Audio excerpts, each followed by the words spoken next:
Friends, welcome to our channel. Latest updates and information కోసం friends ఛానల్ని subscribe చేసుకోండి friends. And పక్కనే ఉన్న బెల్ ఐకాన్ని క్లిక్ చేసి ఆల్ ఆప్షన్ని సెలెక్ట్ చేసేయండి. ఇక దుగ్గిరాల వారి ఇంట్లో అయితే బాలసాల ఫంక్షన్ని అంగరంగ వైభవంగా జరిపించడం కోసం అన్ని ఏర్పాట్లు చేస్తూ ఉంటారు కదా. సొంత మనవరాలకే ఫంక్షన్ జరుగుతున్నప్పటికీ కూడా ఆ ఆనందం చూసి తట్టుకోలేక రుద్రాని అనామికకు కాల్ చేసి, ఈ ఇంట్లో ఏం జరుగుతుందో ప్రతిరోజు నీకు చెప్తూనే ఉన్నాను, అయినా ఇంకా నువ్వు ఏం చేయలేకపోతున్నావు, ఏదైనా చేసేదుందా లేదా అని చెప్పేసి ఇక అనామికకు కాల్ చేయగానే, రేపు పొద్దున్న జరగబోయే బాలసాల ఫంక్షన్లో నేను అదిరిపోయే బాంబు వేయబోతున్నాను, ఈ బాంబు దెబ్బతో ప్రతి ఒక్కరూ ఎఫెక్ట్ అవుతారు, ఇంతకాలం చెప్పాను కదా దుగ్గిరాల వారి కుటుంబం రోడ్డున పడుతుంది అని, అది రేపు జరుగుతుంది అని చెప్పేసి అనామిక అయితే ఫోన్ని పెట్టేస్తుంది.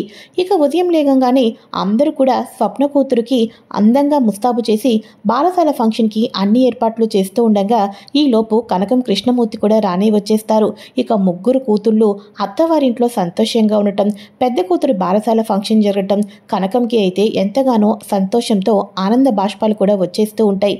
ఇలానే ఇద్దరు కూతుళ్ళకు కూడా ఫంక్షన్ జరగాలి, వాళ్ళకు కూడా పిల్లలు పుట్టాలి, ఇక నాకు ఇంతకు మించి ఆనందం ఏముంటుంది అని చెప్పేసి మనసులో ఎంతగానో సంతోషపడిపోతూ ఉంటుంది. అయితే ఇక వీళ్ళందరూ సంతోషంగా ఉన్న సమయంలో పాపకు బాలసాల ఉయ్యాల్లో కూడా వేసేస్తారు. ఇక మన అమ్మమ్మగారు అయితే ఇక ఏం పేరు పెట్టాలని ఆలోచిస్తూ ఉంటారు. అదే సమయంలో అనామిక అయితే ఎంట్రీ అయితే ఇస్తుంది. ఇక లక్కీ అని మాత్రం పెట్టద్దు, మహాలక్ష్మి అని మాత్రం పెట్టద్దు అని చెప్పేసి ఒక్కసారిగా అనామిక చెప్పంగానే, పాపకు ఏం పేరు పెట్టాలో పెట్టకూడదో చెప్పటానికి నువ్వెవరు, ఆయన పిలవని పేరంటానికి రావటానికి నీకు సిగ్గుగా లేదు అని చెప్పేసి కావ్య అయితే అంటూ ఉంటుంది. నేను సిగ్గుపడటానికి పేరెంటానికి వస్తేనే కదా, నేను పేరెంటానికి రాలేదు కదా కావ్య, నేను ఇంట్లో ఉన్న వాళ్ళందరికీ కూడా ఒక నిజం చెప్దామని వచ్చాను అని అనగానే, ఏంటి ఎందుకు వచ్చావు, మర్యాదగా వెళ్తావా వెళ్ళవా ఇక్కడి నుంచి, మేమందరం కలిసి ఆనందంగా ఫంక్షన్ జరిపించుకుంటున్నాం, అది చూస్తూ నువ్వు ఉండలేక ఏదో ఒకటి సృష్టించాలని వచ్చావు, వెళ్ళు ఇక్కడి నుంచి అని చెప్పేసి మన కావ్య అయితే అంటూ ఉంటుంది. రుద్రాని ఎందుకని చెప్పేసి అనామికను వెళ్ళిపోమంటున్నావు, తను ఏదో నిజం చెప్పాలనుకుంటుంది, ఆ నిజాన్ని నువ్వు అడ్డు పెట్టాలని ఇదంతా చేస్తున్నావని అర్థమైంది, అనామిక నువ్వెందుకు వచ్చావో ముందు చెప్పు అని అనగానే, ఎందుకా ఈ ఇంట్లో కావ్యరాజు వాళ్ళు మీ అందరినీ ఎంతలా మోసం చేస్తున్నారో మీ అందరికీ తెలియాలి కాబట్టే వచ్చాను. కావ్యరాజు వాళ్ళు 100 కోట్ల అప్పు చేశారు, ఇక ఆ 100 కోట్లు అప్పు చేశారా చేయలేదా అని మీకు అబద్ధమని అనిపిస్తుందేమోనని సాక్ష్యం కూడా తీసుకుని వచ్చాను. ఇదిగోండి బ్యాంకు వాళ్ళు రాజుకి పంపించిన నోటీసులు చూడండి, ఒకవేళ రాజు కనుక అప్పు తీర్చలేదనుకో దుగ్గిరాల వారి ఇంటిని వాళ్ళ స్వాధీనంకి తీసుకుంటారంట, ఇక ఈ ఇంటిని వేలంపాట వేస్తారు.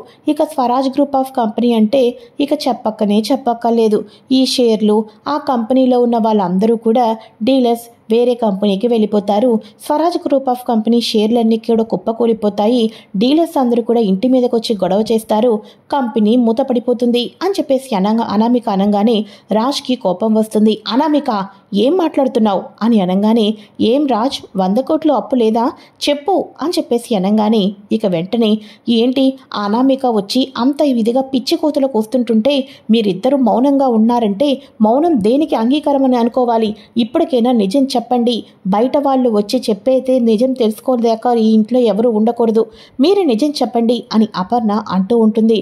అత్తయ్య గారు 100 కోట్ల అప్పు అన్నది నిజమే, కాకపోతే ఆ అప్పు మేం చేసింది కాదు అని అనగానే, అబ్బబ్బబ్బబ్బా దొరికిపోయిన తర్వాత ఎంత బాగా నటిస్తున్నారో మొగుడు పిల్లలు ఇద్దరు కూడా అని చెప్పేసి ధాన్యలక్ష్మి రుద్రాని అందరూ కూడా కలిసి కావ్యరాజు వాళ్ళది తప్పు అన్నట్టు మాట్లాడుతూ ఉంటే చివరి క్షణంలో తాతయ్య గారు అయితే రానే వస్తారు. ఇక తాతయ్య గారు రావటంతో ఇక వెంటనే అన్ని నిజాలు బయట అయితే పెడతారు. ఫస్ట్ ఆఫ్ ఆల్ అసలు నందగోపాల్ అనేవాడు చనిపోలేదు, ఆ రోజు చనిపోయినట్టు నటించమని చెప్పింది ఈ అనామికానే, ఇక వాళ్ళు మీ జోలికి రారు అని చెప్పేసి కావాలని ఇదంతా చేసింది అనామికానే అని చెప్పేసి తాతయ్య గారు నేను కోలుకున్న తర్వాత 4 రోజుల తర్వాత డిశ్చార్జ్ చేస్తానన్నారు, ఈ 4 రోజులు కంపెనీలో ఏం జరుగుతున్నది తెలుసుకునే ఉన్నాను, అన్ని డీటెయిల్స్తోనే వచ్చాను అని చెప్పేసి ఇక వెంటనే తాతయ్య, మనవడా ఇక ఈ నెంబర్ ఉంటుంది, ఈ నెంబర్కి కాల్ చేసి నేను రమ్మనని చెప్పు అని అనగానే, అలాగే తాతయ్య అని చెప్పంగానే ఇక పోలీసులు నందాని తీసుకుని రావడంతో అనామిక షాక్ అయిపోతుంది. అంతేకాదు ఇక నందా చచ్చిపోయాడు, ఇక నందా జోలికి ఎవరూ రారు, నందా బ్లాక్ మనీ ఉంది, అంతేకాదు ఇక నందాగడి తరపున కొన్ని బిజినెస్ లావాదేవీలు కూడా పెట్టుకుంటే ఫారెన్లో ఎక్కువ లాభాలు వస్తాయని చెప్పేసి ఉన్న పెట్టుబడి అంతా కూడా సామంత్కి ఫారెన్లో అయితే పెట్టమని చెప్పేసి అంటుంది. ఇక్కడ తీరా కట్ చేస్తే నందగోపాల్కి స్వరాజ్ గ్రూప్ ఆఫ్ కంపెనీ వాళ్ళకి ఇవ్వవలసిన 100 కోట్లు ఉండవు కదా, అన్నీ ఎప్పుడో తాత సంపాదించిన ఆస్తులన్నీ తగలబెట్టేస్తూ ఉంటాడు. నిజానికైతే లొంగిపోయేవాడు, కానీ మన కంపెనీకి, రాజు వాళ్ళ కంపెనీకి అనా పైసా కూడా కట్టేవాడు కాదు. కానీ ఈ కళావతి, ఇక మన అనామిక సామంత్కి నచ్చ చెప్పి నందాకి ఫారెన్లో బ్లాక్ మనీ ఉంది, మనం బిజినెస్ చేసుకుంటే ఎక్కువ మనకి డాలర్స్లో లాభం వస్తుంది అని చెప్పేసి ఈ రకంగా టైఅప్ అవుతుంది. ఈ రకంగా టైఅప్ అవటం ద్వారా ఇప్పుడు నందాగడి దగ్గర డబ్బులు లేకపోయినప్పటికీ కూడా నందా కంపెనీతో సామంత్ కంపెనీ టైఅప్ ఉంది కాబట్టి ఆ 100 కోట్లు కూడా స్వరాజ్ గ్రూప్ ఆఫ్ కంపెనీ కట్టవలసిన అవసరం లేదు అని చెప్పేసి బ్యాంకు వాళ్ళైతే ఓపెన్గా చెప్పడంతో ఒక్కసారిగా మన అనామిక అయితే షాక్ అయిపోతుంది.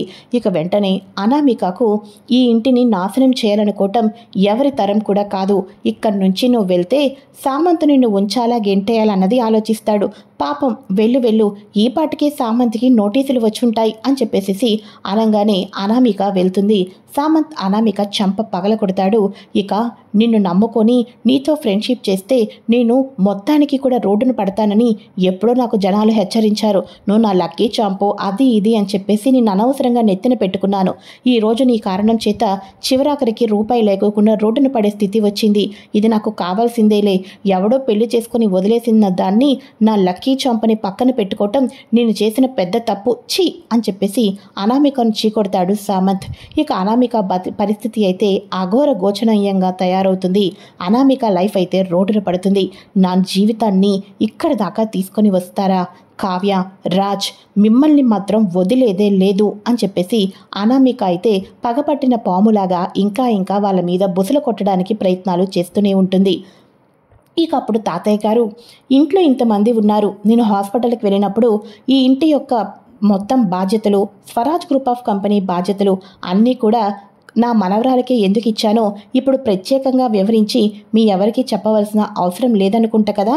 నేను సంతకం పెట్టడం మూలన వాళ్లకు తలనొప్పులు వచ్చాయి, అయినప్పటికీ కూడా ఏ ఒక్కరిని నొచ్చకోకుండా తాతయ్య గురించి ఎవరి దగ్గర తక్కువ చేయకోకుండా వాళ్ళిద్దరిలో వాళ్ళే ఎన్నో రాత్రులు నిద్రపోకోకుండా కష్టాలు కన్నీళ్లతో కాపురం చేసి కంపెనీని ముందుకు తీసుకొని వచ్చారు. ఇటువంటి వలన మీరు తప్పుగా అపార్థం చేసుకుంటారు అని చెప్పేసి అనగానే, నాకు తెలుసు బావా, నువ్వు ఏ నిర్ణయం తీసుకున్నా అది మన కుటుంబం గౌరవం గురించే. చిన్నపిల్లైనా కూడా కావ్యకి మాత్రమే నువ్వు బాధ్యతలు అప్పచెప్పావంటే అప్పుడే నాకు అర్థమైంది అని చెప్పేసి మన అమ్మమ్మగారు కూడా చెప్తూ ఉంటారు. ఇక వెంటనే ఏదైతే ఏమి, ఈ చిట్టి తల్లి ఇంట్లోకి వచ్చిన తర్వాత మన అందరికీ మంచి జరుగుతుంది, అందుకోసమే లక్కీ అని అయితే పేరు పెట్టేసుకున్నాం అని చెప్పేసి అందరూ సంతోషంగా ఉంటే, బావా నువ్వు కూడా వచ్చి ఆశీర్వదించు అని చెప్పేసి అనగానే పాపకు సీతారామయ్య గారు కూడా ఆశీర్వదిస్తారు. ఇక రాహుల్ తండ్రి అయిపోయాడు, ఇక మిగిలింది కళ్యాణ్ అలానే రాజ్. మీ పిల్లల్ని కూడా చూసిన తర్వాతే అప్పుడు నా ప్రాణాలని వదులుతాను, అప్పటిదాకా వదలను, కానీ మీరు త్వరగా నాకు పిల్లల్ని ఇస్తానని మాట ఇవ్వండి అని చెప్పేసి ఇది నా చివరి కోరిక అనుకోరా రాజ్ అని అనగానే ఒక్కసారిగా రాజ్ ఎమోషనల్ అయిపోతాడు. తాతయ్య మీ కోరిక నేను తప్పకుండా నెరవేరుస్తాను తాతయ్య అని చెప్పేసి అనగానే ఇక వెంటనే ఇక సుభాష్ వచ్చేసేసి వాళ్ళకైతే కొన్ని డాక్యుమెంట్స్ అయితే ఇస్తాడు. ఏంటనుకుంటున్నారు ఇవి?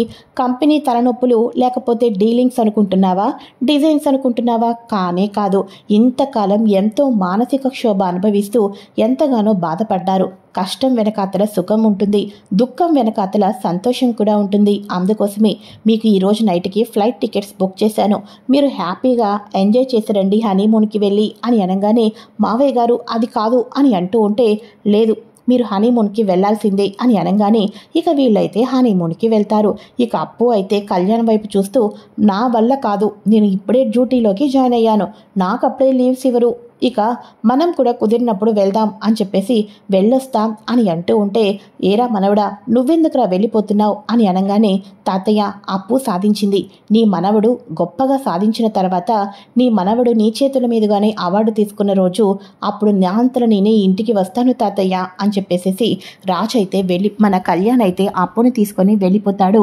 కావ్యరాజు వాళ్ళు హనీమూన్కి అయితే వెళ్తారు. హనీమూన్కి వెళ్ళిన తర్వాత ఏంటో భూత్ బంగ్లాలో జరిగిన కార్యక్రమం ఇప్పుడు ఎక్కడో దూరంగా జరుగుతుంది. నాకు చాలా సంతోషంగా ఉంది. ఇలాంటి భూత్ బంగ్లాలు చూసిన తర్వాత ఇవి చూస్తుంటుంటే నాకు ఎంత హ్యాపీగా ఉందో అని చెప్పేసేసి కావ్య అంటూ ఉంటుంది. రాజ్ కావ్యను ప్రేమగా దగ్గరకైతే తీసుకుంటాడు. ఇక వీళ్ళు అక్కడ ఎంతో ఎంజాయ్ చేస్తూ సంతోషంగా ఉంటారు. ఈ కుటుంబం అంతా సంతోషంగా ఉంది. అనామికనేమో ప్రేమించి పెళ్లి చేసుకున్న కళ్యాణ్ను చీకొట్టాడు. కొత్తగా ఎరవేసిన సామంతు రోడ్డున పడేయడంతో ఇక హనీమూన్కి వెళ్ళిన కావ్యరాజును టార్గెట్ చేస్తుంది.